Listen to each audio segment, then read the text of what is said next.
નમસ્કાર મિત્રો ધર્મ કરતા ધાડ પડી વાત હીરાભાઈ સોલંકી થી લઈ ઠાકરસિંહ રબારી સુધીની. તમે તમારી મહાનતા દર્શાવો તો લોકોની અપેક્ષા પણ વધે અને એક સમયે તમે પણ મૂંઝાવ કે હવે કરવું તો કરવું શું. એક જગ્યાએ તો હાથ નાખ્યો અને તેનું પરિણામ લાવ્યા, પરંતુ શું દરેક જગ્યાએ આ પ્રકારનું પરિણામ લાવી શકશું? લોકોને કોણ સમજાવે? વિસ્તારથી વાત કરું ગુજરાતમાં બનેલી છેલ્લી બે ઘટના. એક ઘટના છે કિંજલ રબારીના લગ્નની અને ત્યારબાદ ફરી પોતાના ઘરે આવ્યા તે વચ્ચે તેમના નેતા ઠાકરસિંહ રબારીએ જે રોલ ભજવ્યો તેની. અને બીજી વાત છે આણંદની. આણંદમાં એક આત્મહત્યાના સમાચાર સામે આવે છે અને ત્યારબાદ જે કોળી સમાજના નેતાઓ પર સવાલ થયા તેની. પહેલી ઘટના વિશે આપણે વાત કરીએ કિંજલબેન રબારીના લગ્ન વિશેની. કિંજલબેન રબારીએ ચૌધરી સમાજમાં લગ્ન કર્યા, પરંતુ ત્યારબાદ થયું શું? ત્યારબાદ થયું એ કે વિરોધ થયો. આમ તો આ પહેલા પણ કહ્યું છે કે આર્ટિકલ 21 તમને છૂટ આપે છે લગ્નની. તમારી ઉંમર, છોકરીની ઉંમર 18 વર્ષ છે, છોકરાની ઉંમર 21 વર્ષની છે, કરો લગ્ન. તમને મનગમતા પાત્ર સાથે તમે લગ્ન કરી શકો છો. પરંતુ અતિ મહત્વની વાત આમાં એ આવે છે કે આપણે ત્યાં જે તે સમાજની દીકરી એ જ સમાજમાં રહે તેવું તેમના વડીલો અને ઘણી વખત માતા પિતા પણ ઈચ્છતા હોય છે. આ જ કારણોસર વિવાદ પણ થતો હોય છે. ઠાકરસિંહ રબારી છેલ્લા લાંબા સમયથી જાહેર જીવનમાં છે અને રબારી સમાજના એક આગેવાન પણ છે અને સમય સમય બોલતા પણ રહ્યા છે. એમને લાગ્યું કે આ મુદ્દે બોલવું જોઈએ, તેઓ બહાર આવે છે, બોલે છે, મીડિયા સમક્ષ આવે છે, પોતાની વાત મૂકે છે અને ત્યારબાદ કિંજલ રબારી પોતાના ઘરે આવી જાય છે. જે બાદ ઠાકરસિંહ રબારીને વાઘની જેમ ચિતરવામાં આવે છે કે ઠાકરસિંહ રબારી તો સમાજનો વાઘ છે, કે છે એ કરીને બતાવે છે. આમ તો એમની દ્રષ્ટિએ આ વાત 100% સાચી છે, પરંતુ ફરી એક કિસ્સો સામે આવે છે અને આ કિસ્સામાં પરિસ્થિતિ પલટાઈ જાય છે. પેલા કિસ્સામાં રબારી સમાજની દીકરી હતી, તો હવે રબારી સમાજનો દીકરો આવ્યો છે. ખેડાથી ઘટના સામે આવે છે, પાટીદાર સમાજની છોકરી લગ્ન કરે છે અને છોકરો રબારી સમાજનો હોય છે.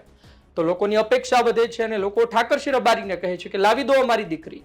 અને આ સાથે જ પાટીદાર સમાજના જે પાસ હોય કે પછી એસપીજી હોય તેઓ પણ તેમની સાથે વાત કરશે. એટલે કે ઠાકરસિંહ રબારી પર હવે બધું આવી ગયું કે ઠાકરસિંહ રબારી દીકરી પાછી અપાવી દેશે. હવે દીકરીની સાથે વાત કરવામાં આવે કે ન આવે અલગ વાત છે, પરંતુ ઠાકરસિંહ રબારી કેન્દ્રમાં આવી ગયા. લોકોની અપેક્ષા વધી ગઈ. એટલે કે ખૂબ સારું કામ કર્યું. આમ છતાં પણ ને ફક્ત આ વાત નથી, હવે આવનારા કિસ્સાઓમાં પણ લોકો એમની પાસે જશે. આવનાર કિસ્સામાં પણ રબારી સમાજનો કોઈ દીકરો છોકરી લઈને આવશે. જોકે એ પણ કહે છે કે દીકરો પણ લઈને આવ્યો હોય તો પાછી અપાવવાની જવાબદારી અમારી છે ને કરશું, પરંતુ એ બાબતને લઈ એમના પર સવાલ તો થશે અને લોકો એમની પાસે પણ જશે. બીજી વાત એ છે કે હીરાભાઈ સોલંકીની, જે મેં તમને થોડા સમય પહેલા પણ એક વખત કહી હતી. હીરાભાઈ સોલંકી કોળી સમાજના ખૂબ મોટા નેતા છે અને બગદાણાની જે ઘટના બની હતી તેમાં તેમણે ખૂબ રસ લીધો. બગદાણાની ઘટનામાં તેઓ ખૂબ આગળ પડતા રહ્યા. તેઓ બગદાણા હનુમંત હોસ્પિટલે જાય છે. પહેલા તો પત્રિકાઓ પણ વાયરલ થઈ ગઈ હતી કે હીરાભાઈ આવે છે, આપણે ભેગું થવાનું છે. એક આયોજનબદ્ધ રીતે કામ કરે છે.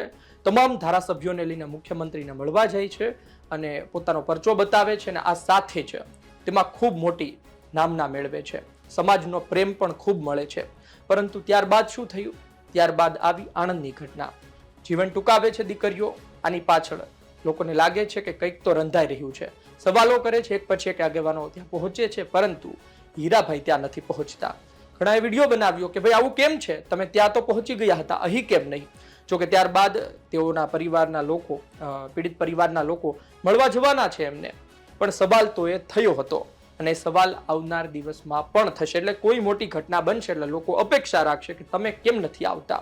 હવે તમે જુઓ કે નેતાઓ એક એક કામ ખૂબ વિચારીને કરતા હોય છે. કોઈ નેતા આ ઘટનામાં નથી પડ્યો તેની પાછળનું પણ કારણ હોય અને કોઈ નેતા આ ઘટનામાં પડ્યો હોય તેની પાછળનું પણ કારણ હોય. નેતાઓ ખૂબ બુદ્ધિશાળી હોય છે અને તમે વિચારો કે પત્રકારો આટલું વિચારતા હોય, સામાન્ય જનતા તેની વિશે આટલું વિચારતી હોય, તો એ પોતાના વિશે કેટલું વિચારતા હશે. એટલે કે ખૂબ વિચારીને નજીકના 2-3 મોટા વ્યક્તિઓ જેની માર્ગદર્શન લેતા હોય, માર્ગદર્શન લીધા બાદ આગળ વધતા હોય છે. પરંતુ ઘણી વખત આ પ્રકારની પરિસ્થિતિ સર્જાઈ જતી હોય છે. હવે તમે જુઓ કે એક કેસમાં તો તમારી નામ ના વધે, પરંતુ પછી કન્ટિન્યુ એક પછી એક કેસ એવા આવે કે જેમાં તમે ન તો બોલી શકો ન તો તમે હાજર રહી શકો. તો પછી તમારા પર સવાલ થાય અને જે ઇજ્જત તમે બનાવી હોય એ કેસમાં એ ધીમે ધીમે ધોવાતી જાય.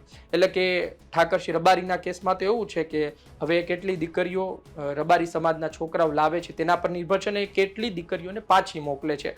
સીધી વાત તો એવી છે કે ભાઈ એમને એ બંનેની પરવાનગી છે તો પછી એ બંને લગ્ન કરી શકે છે, પરંતુ સમાજની અને વડીલોની એવી અપેક્ષા હોય છે કે દીકરીઓ ઘરમાં જ રહે.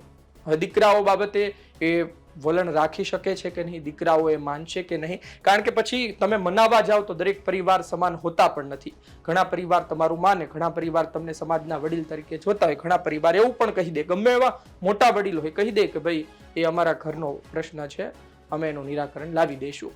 એટલે આ પ્રકારની પરિસ્થિતિ છે. મને લાગ્યું કે આ બે ઘટના નજીકની છે અને નેતાનગરીમાં ખૂબ ચર્ચાનો વિષય બની છે. આજકાલ નેતાઓ આ બાબતે પણ ચર્ચા કરે છે કે બધી જગ્યાએ હાથ ન નખાય અથવા તો બધી જગ્યાએ એક્ટિવ થવાય તો એક લિમિટ સુધી થવાય. એટલે કે લાગ્યું કે આપની સાથે ચર્ચા કરી લઉં. આપનું શું કહેવું છે કોમેન્ટ બોક્સમાં જરૂરથી જણાવજો. આ વિડીયો માહિતી પસંદ આવી હોય લાઈક કરજો, શેર કરજો અને બાકી આપને નેતાજીના કામ ખૂબ પસંદ હોય તો તેમની વિશે પણ લખજો. ધન્યવાદ.